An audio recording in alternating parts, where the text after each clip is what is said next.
Sa bawat pagtitipon ng conclave, ang mga cardinal ay may mahigpit na preparasyon na isinasagawa.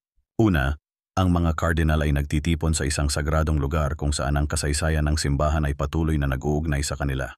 Dito, sila ay nananalangin at nag-iisip, pumapaloob sa taimtim na pagninilay habang inihahanda ang kanilang mga isip at puso para sa mahalagang tungkulin sa pagpili ng bagong papa.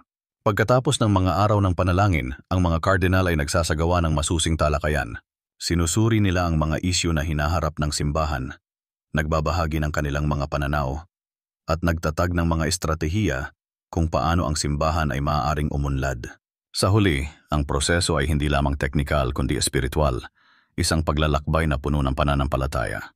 Sa sandaling ang mga kardinal ay handa na, ang kanilang mga kamay ay nakataas sa langit at ang mga puso ay puno ng pag-asa.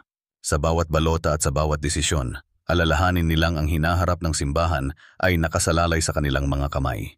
Ang bawat hakbang ay isang pagsasakripisyo at pagkakaisa, simbolo ng kanilang takot at pananampalataya.